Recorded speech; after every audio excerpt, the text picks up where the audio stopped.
Hier ist unsere Geschichte. Subscribe zu diesem Channel, drück auf den Daumen ab und vergiss nicht nachzuschreiben in die Kommentare, von wo du diese Geschichte anhörst. Dort merkt sicher, dass viele Mennoniten mit unserer Geschichte bekannt waren.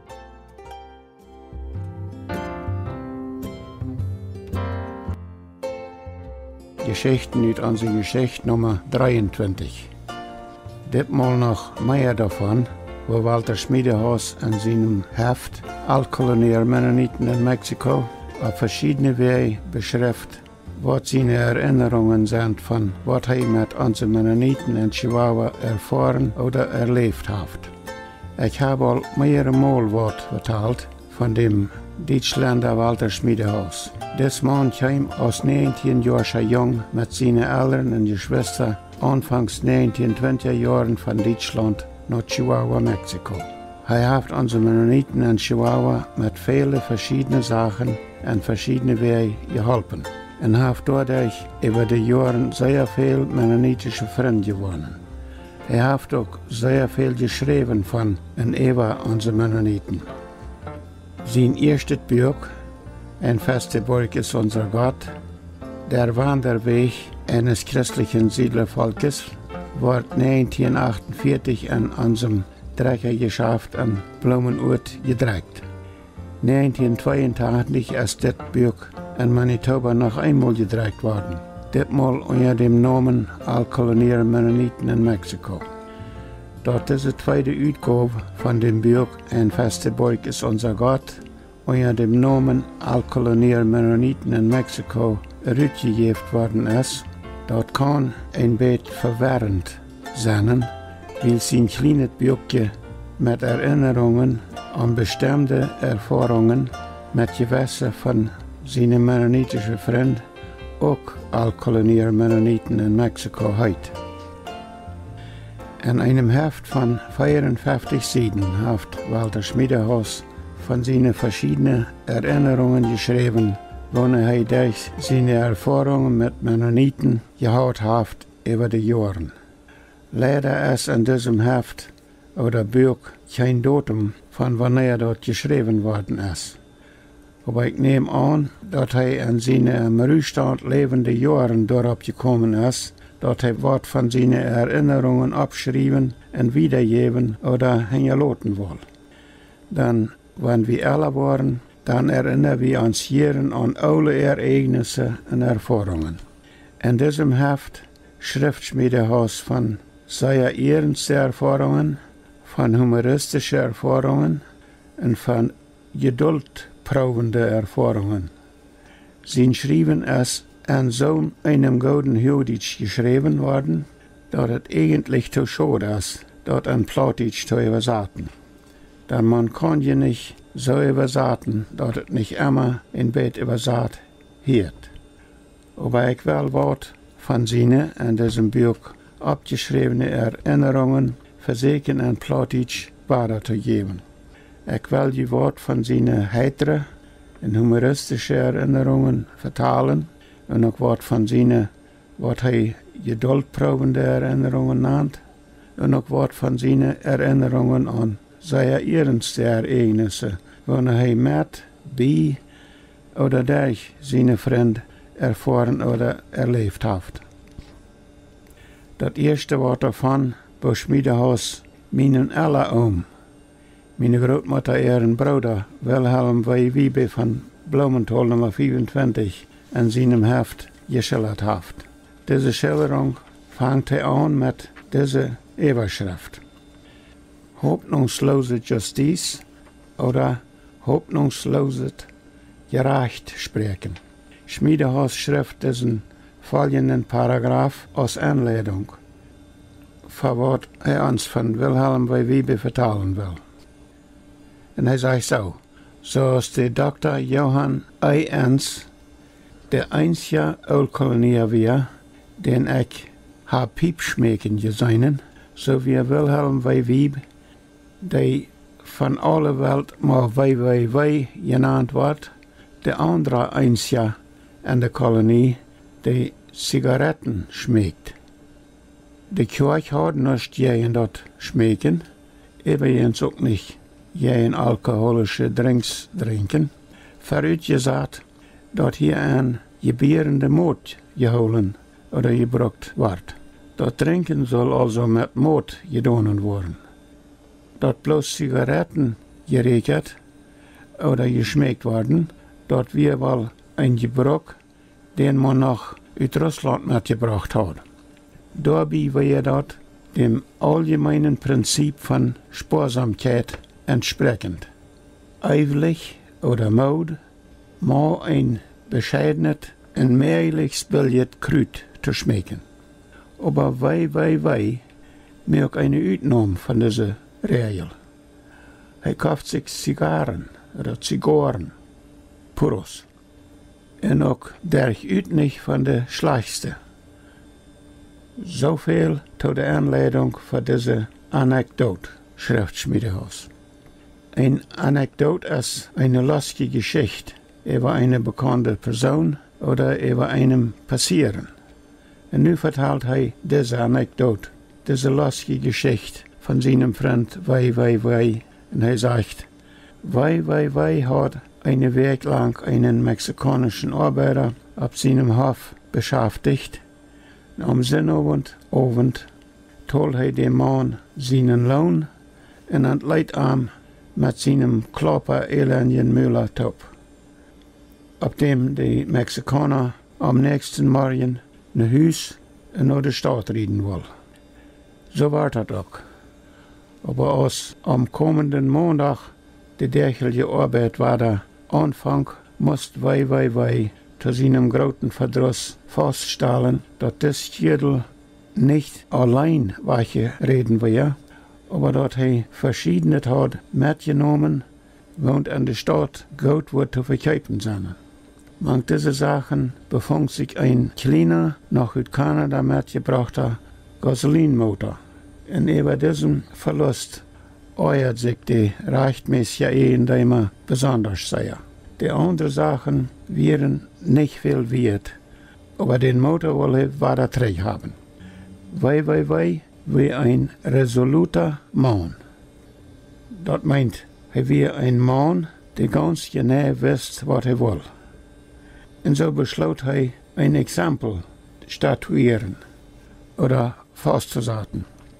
Den Dieb bei der Polizei zu verklären und das Zurückgeben von seinem Eigentum zu verlangen. Er nahm seinen Jungen mit, der all ganz gut Spanisch redet und aus seinem Dolmetscher dienen kann. Und der Polizeiwerk, ihre Schreibstoff, wird seine Klau ziemlich glücklich entgegengenommen und umständlich abgeschrieben. Und dann sieht man am, er soll am 3. Tag weiterkommen. Man wird den Dieb für denselben Tag polizeilich auch verladen und dann ein anderer Beid gegenüberstellen. Das Ewige wird sich dann all fängen. Na schein, so schön ging das doch nicht.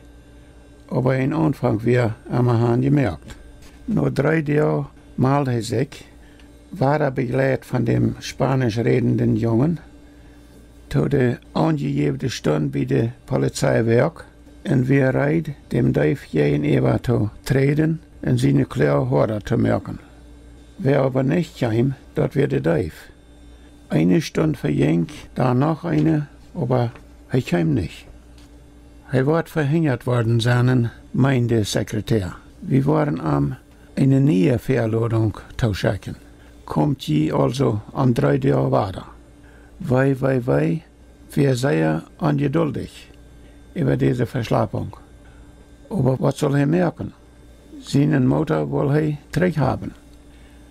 Da bleibt nichts anderes übrig, als sich an der Situation zu fügen oder zu schicken und zum anderen Mal weiterzukommen. Das wir weiter kriegt so als beim ersten Mal. Er und der Jung warten weiter, aber der andere kam nicht. Wei, wird doll. Aber graf worden, das darf man hier nicht. Man wir bei der Polizei, bei der von Gott gewollte Obrigkeit. Da muss man bescheiden sein oder bescheiden bleiben. Der Sekretär sagt, wir wollen den Betreffenden noch weiter verloren. Wenn er zum dritten Mal nicht kommt, dann wird er gefangen genommen und von der Polizei hergebracht. Noch wieder 3 Tage war er bei der Polizei weg und zum dritten Mal wiederholt sich dasselbe Theater. Die beiden Mennoniten vor den Seen saßen 1 Stunde, 2 Stunden und der beheerde ihre Schreibstab, aber sie bleiben weiter allein. Schließlich erhofft der Klöver sich, so, leitet dem Sekretär durch den Jungen sagen, was wollt ihr nu tun? Ich denke, wir wollen den Mann noch einmal eine Verlodung schicken.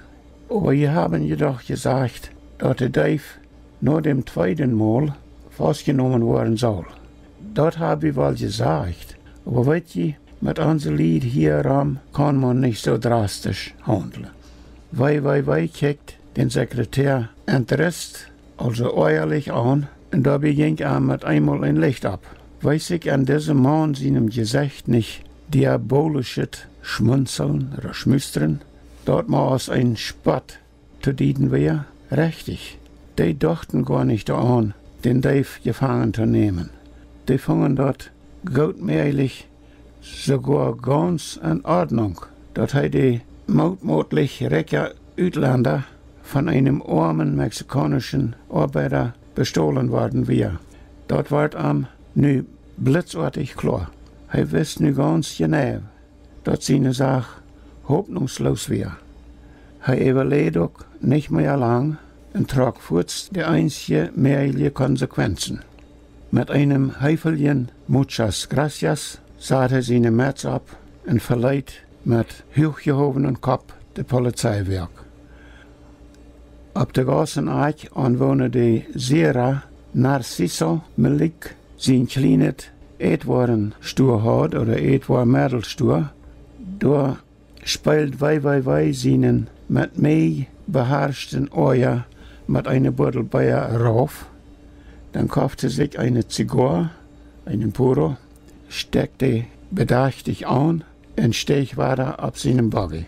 Um eine bessere Erfahrung kriegen, überlegt er dem Jungen die Linien und schmeckt mit philosophischer Resignation seine Zigarre in vorträgende Hus. Was ich mich persönlich erinnere von Wilhelm W. Wiebe, das ist nicht mehr von Schmiedehaus, ich sage hier, was ich mich persönlich erinnere von Wilhelm W. Wiebe, das sind so eine Sachen als das. Ich weiß noch, dass er einen sehr schmacken Kornwehren hat, lang eher wie einen hatten. Ich glaube, sein Wehren hat noch Räder mit haltenden Speken. Sein ganzer Wehren, wachsen alles war sehr schmackgefarben. Und wenn er damit bei uns ab dem Hof kam in ein Bett mit unserem Vater Norbert, dann standen wir kleine Jungs natürlich auch ganz dicht bei, oder ganz dicht am Wehren und bewunderten den. Und ich weiß noch, dass wie mir dort manchmal im Bett verdarf mit so ne Dinge aus. Er deed so, als wenn er mich kijken will. Und zei dann, ich soll einen Lebenssack holen. Und dann wird er mich da hineinstoppen in den Sack bringen, dass ich ihm nicht hinterwegs wegrennen wird. Ein anderes Mal sagt er, ich soll ihm 5 Cent geben. Und dann kann ich heranrennen, wenn ich nach Haus fuhr. Diese Dinge oder diese Redensarten kämen mir als kleiner Jung sehr angeschickt vor von einem alten Onkje. Wenn Walter Schmiedehaus von seinem Freund Abraham J. Dick von Kleefeld Nummer 1a Wort vertalen will, dann braucht er dort diese Überschrift. Mein dicker Freund Dick. Und dann schreibt er, ich lobe mich meinem dicken Freund Abraham J. Dick uit eine von den anliegenden Darpa, ehrliche Hüt in ein Punzkirtel, so als die Bayern sagen würden. Dick heit er und dick ist er. Mit 200 Pfund ist sein Gewicht bestimmt mehr als bescheiden eingeschätzt. Deren Rahmen oder deren Frame verdunkelt sich ordentlich, wenn mein umfangreicher Freund seinen vollen Lief dadurch drängt und sich vor dem Sturdash abbüht. Lot dicke Männer mich herumsennen, hat all Julius Caesar gesagt. Glatzkoppig die Nacht gut schluppen. Na, glatzkoppig ist uns Freund nicht, aber er hat einen ruhigen Charakter und ist meistens gut gelaunt, so als Caesar sich seine Mitarbeiter wünscht. Er kommt Ferken beten an, wenn er in der Stadt gestrandet ist und ihm dort Geld alle geworden ist. Dann sagt er den alten Freund ab, wo er gewöhnlich mit dem Neidchen uithält. Und dort muss man sagen, der dicke Dick hat noch immer betont, was er sich ab so einer Ort geborgt hat. Und weil sie sowieso, so es gesagt wird, ein Punzschädel ist, kann man am Schlachtwort auf sein. Mit Punzschädel meint er doch wohl, dass er viel Punsch war ist. Von der merkt er ein sehr geknecktes Gesicht. Na, Freund Dick, was ist hier von der passiert? Je merken ja ein Gesicht von 7 der Regenwader. Richtig, von der jedet mich schlecht. Und ich muss mal wieder nur dem alten Freund kommen Hilfe. Wo, braucht ihr wieder Geld? Aber sicher, ich brauch wieder Geld. Dann das Minje braucht doch wohl ein anderer. Ein anderer? Wo meint ihr dort? Freund Dick, hij plinkert bedienend mit den Augen und ich wist voorts dat irgendein Sposje kommen wird. Dann hat er immer uitgesproken zijn voor humor. Dat is zo, je meint. Mir haft weer meine Brieftasche wahrgenommen und da werden, denk ich, am Wort dat Geld doch wohl gefehlt haben. Das wird je hij dort nicht genommen haben. Walter Schmiedehaus haft in seinem Büro an der Landesbank in San Antonio de los Arenales einen Isaac Fair ausgekost. Und wenn er uns Wort von seiner Unterholung mit ungefähr vertalen will, dann stellt er die Überschrift für ihre Unterholung so. Ist die Erde rund oder nicht? Und vertalt dann so. Dicht bei meinem Tisch an der Landesbank stand ein Globus auf einem Nebentisch. Zum Teil zum Schmackloten und zum Teil zum gelegentlich in irgendeine geografische Frau konsultiert zu werden. Ein Globus ist eine Kugel, wo boven der Welt Kort steht. Der Mann, der mir an diesem Tag hier in Eber saut, wie ein gewisser Isaac Fair. Er hat rote Haar, merkt immer ein sehr weises Gesicht und redet hier in einem belehrenden Ton, so als wenn er zu weitensbedürftige Schüler redet. Wenn er abrecht stund, wie er meist 2 Meter groß, langarmig und ein Ansicht von der Gestalt. Einen seltsamen Jehensatz dazu bildet beachtliche Schmerbuck, den er sich über die Zeit angeschafft hat, wodurch er ein ganz klein Bild aus einer komischen Figur wirkt. Hier brechen wir für das Mal wieder auf.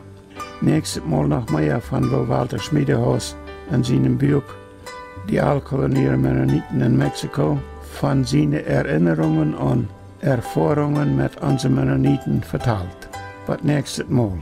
Ich bin George Rempel.